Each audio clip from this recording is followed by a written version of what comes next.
सबसे पहले हम यह समझ लेते हैं कि शिक्षा का शाब्दिक अर्थ क्या होता है। तो जो शिक्षा शब्द है वह अंग्रेजी भाषा के एजुकेशन शब्द का पर्याय है और एजुकेशन शब्द लैटिन भाषा के एजुकेटम शब्द से निकल कर आया है, जिसका अर्थ होता है शिक्षित करना। एजुकेटम दो शब्दों से मिलकर बना है, ई और ड्यूको, जिसमें ई का अर्थ है अंदर से और ड्यूको का अर्थ है आगे बढ़ना। इस प्रकार एजुकेटम का अर्थ हुआ अंदर से आगे बढ़ना, अर्थात बालक के अंदर जो छुपी हुई शक्तियां हैं, गुण हैं, उन्हें विकसित करने से है और उनका सर्वांगीण विकास करना है, ओवरऑल डेवलपमेंट करना है। शिक्षा के और भी शाब्दिक अर्थ होते हैं, जैसे पालन पोषण करना, विकसित करना, संवर्धन यानी नरिश करना, शिक्षित करना, प्रशिक्षित करना, बाहर निकालना, सीखना, सिखाना, आगे बढ़ना और नियंत्रित करना अर्थात डिसिप्लिन में रखना आदि। शिक्षा की परिभाषा देते हुए गांधी जी कहते हैं कि शिक्षा से मेरा अभिप्राय बालक और मनुष्य के शरीर, मन तथा आत्मा के सर्वांगीण एवं सर्वोत्कृष्ट विकास से है। और वहीं अरस्तु कहते हैं कि स्वस्थ शरीर में स्वस्थ मन का निर्माण ही शिक्षा है। Education is the creation of A sound mind in A sound body. आइए अब बात कर लेते हैं शिक्षा के प्रकार के बारे में, यानी टाइप्स ऑफ एजुकेशन। वैसे शिक्षा तो कई प्रकार की होती है, लेकिन शिक्षा प्राप्त करने तथा प्रदान करने के उद्देश्य, विधि तथा स्वरूप के पॉइंट ऑफ व्यू से शिक्षा को 3 भागों में डिवाइड किया गया है। औपचारिक शिक्षा, फॉर्मल एजुकेशन, अनौपचारिक शिक्षा, इनफॉर्मल एजुकेशन एंड निरौपचारिक शिक्षा, नॉन फॉर्मल एजुकेशन। इस सेशन में हम इन तीनों प्रकार के एजुकेशन की चर्चा तो करेंगे ही, लेकिन ज्ञान की दृष्टि से बाकी के भी टाइप्स के बारे में गहन अध्ययन करेंगे। यदि आप इस चैनल पर नए व्यूअर हैं तो ज्ञान की दुनिया से जुड़े रहने के लिए हमारे चैनल को सब्सक्राइब करके बेल आइकन को प्रेस कर लीजिए। औपचारिक शिक्षा। औपचारिक शिक्षा में बस इतना समझ लीजिए कि हम जो विद्यालय में जाकर शिक्षा प्राप्त करते हैं वही औपचारिक शिक्षा होती है।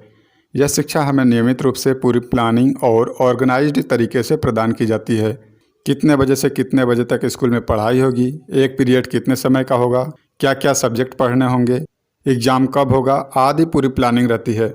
इस शिक्षा व्यवस्था में उद्देश्य, पाठ्यक्रम, शिक्षण विधियाँ, स्थान, समय आदि सब कुछ निश्चित होता है तथा परीक्षा लेने और प्रमाण पत्र देने की व्यवस्था होती है।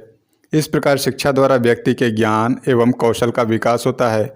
यह उसे आचरण युक्त और चरित्रवान बनाती है। इस प्रकार की शिक्षा व्यक्ति, समाज और राष्ट्र के समस्त आवश्यकताओं को पूरा करती है। अनौपचारिक शिक्षा, यह जीवन पर्यंत चलने वाली शिक्षा है। इसमें औपचारिक शिक्षा की तरह पहले से कुछ भी निश्चित या पूर्व निर्धारित नहीं होता है।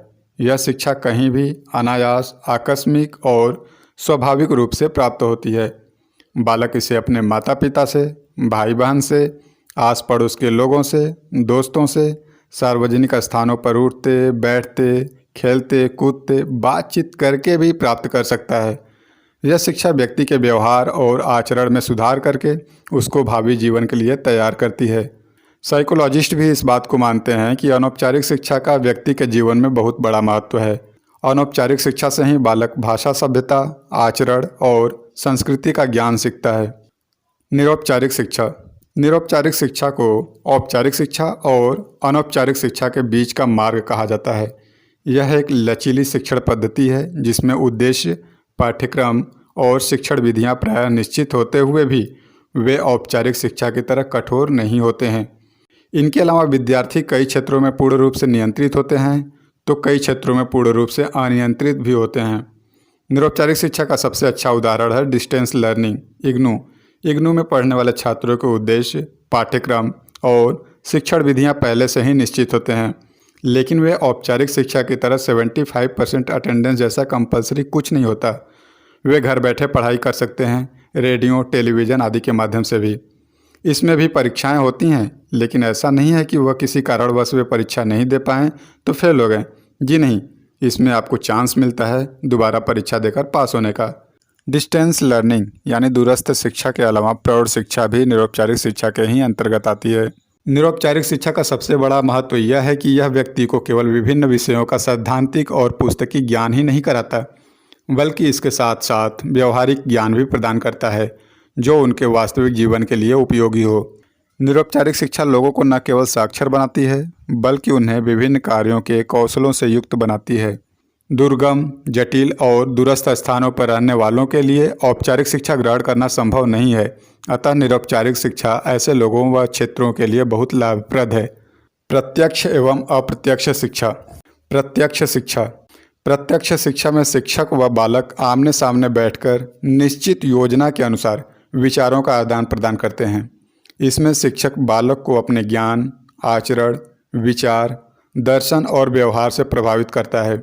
बालक शिक्षा के संपर्क में रहता है और उसके व्यक्तित्व से प्रभावित होता है। इस प्रकार की शिक्षा में शिक्षक एवं विद्यार्थी दोनों क्रियाशील रहते हैं। अप्रत्यक्ष शिक्षा। अप्रत्यक्ष शिक्षा में बालक को अप्रत्यक्ष साधनों के प्रयोग द्वारा शिक्षित किया जाता है। इस शिक्षा का कोई निश्चित उद्देश्य नहीं होता है, परंतु इसका प्रभाव बालक पर पड़ता है। इसमें बालक को कोई सिखाता नहीं है, बल्कि बालक स्वयं दूसरों के विचारों एवं आचरण से सीखता है इनडायरेक्टली। चूँकि बालक सीखने के लिए स्वतंत्र होता है, परंतु इसका एक दोष यह है कि बालक द्वारा सीखा गया ज्ञान अव्यवस्थित होता है, अनऑर्गेनाइज्ड होता है। सामान्य एवं विशिष्ट शिक्षा। सामान्य शिक्षा। सामान्य शिक्षा वह होती है जो प्रत्येक व्यक्ति के लिए आवश्यक होती है। यह शिक्षा बालक को सामान्य जीवन के लिए तैयार करती है। इसका उद्देश्य बालक को किसी व्यवसाय या उद्योग के लिए तैयार करना न होकर जीवन के प्रत्येक क्षेत्र के विषय में सामान्य ज्ञान प्रदान करना है। इस शिक्षा से मानवीय गुणों का विकास होता है। यह मनुष्य का सामाजिककरण करके देश का योग्य नागरिक बनाती है तथा उसके मौलिक एवं स्वतंत्र व्यक्तित्व का निर्माण करती है। इस प्रकार की शिक्षा से बालक को जीविकोपार्जन में सहायता प्राप्त नहीं होती है, जैसे BA, MA एट्सेट्रा। विशिष्ट शिक्षा। विशिष्ट शिक्षा वह है जो समाज के विशिष्ट उद्देश्यों को ध्यान में रखकर प्रदान की जाती है।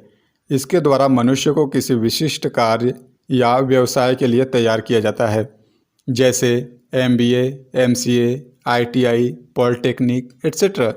व्यक्तिगत एवं सामूहिक शिक्षा। व्यक्तिगत शिक्षा। व्यक्तिगत शिक्षा वह होती है जिसमें शिक्षक एक ही बालक को उसकी रुचियों, आवश्यकताओं और क्षमताओं के अनुसार शिक्षित करता है। यह शिक्षा मनोवैज्ञानिक दृष्टि से बहुत ही उपयोगी है, क्योंकि इसमें व्यक्तिगत विभिन्नताओं के आधार पर बालक को शिक्षा दी जाती है। सामूहिक शिक्षा। सामूहिक शिक्षा वह होती है जिसमें शिक्षक एक समय में अनेक छात्रों को शिक्षित करता है। विद्यालयों में शिक्षा इसी क्रम में प्रदान की जाती है। इस शिक्षा के अनेक गुण हैं, जैसे इसके द्वारा सामाजिक गुणों का विकास होता है और बालक वास्तविक जीवन के लिए तैयार होता है। परंतु इस शिक्षा का सबसे बड़ा दोष यह है कि इसमें बालक के व्यक्तिगत गुणों की अवहेलना की जाती है तथा मंदबुद्धि बालकों पर भी कोई विशेष ध्यान नहीं दिया जाता है। सकारात्मक एवं नकारात्मक शिक्षा। सकारात्मक शिक्षा। सकारात्मक शिक्षा में बालक ज्ञान को अध्यापक के बताए अनुरूप ही ग्रहण करता है। इसमें उसके स्वयं के तर्क एवं अनुभव का कोई स्थान नहीं होता है। बालक प्रत्येक तथ्य को वैसा ही ग्रहण करता है जैसा उसको पढ़ाया जाता है। यह शिक्षा बाल केंद्रित न होकर अध्यापक केंद्रित होती है। नकारात्मक शिक्षा। नकारात्मक शिक्षा सकारात्मक शिक्षा के विपरीत है। इसमें बालक स्वयं के अनुभवों व क्रियाओं के आधार पर ज्ञान को अर्जित करता है। इसमें शिक्षक पथ प्रदर्शक के रूप में होता है। इसमें बालक स्वयं के अनुभवों से सीखता है तथा इस प्रकार का ज्ञान उसके मस्तिष्क में अस्थायी होता है।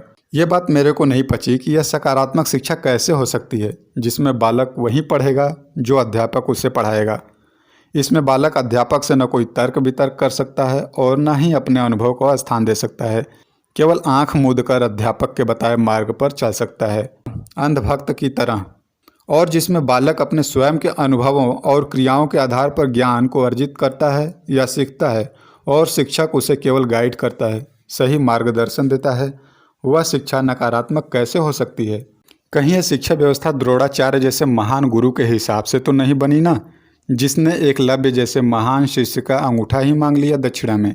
जो शिक्षा सकारात्मक होनी चाहिए थी वो नकारात्मक है और जो नकारात्मक होनी चाहिए थी वो सकारात्मक है। आपकी इस बारे में क्या राय है? हमें कमेंट बॉक्स में कमेंट करके ज़रूर बताएं और यह जानकारी अपने दोस्तों के साथ भी शेयर करें। मिलते हैं अगले वीडियो में एक नए टॉपिक के साथ। तब तक के लिए हमें इजाज़त दीजिए अपने दोस्त विनय को। नमस्कार।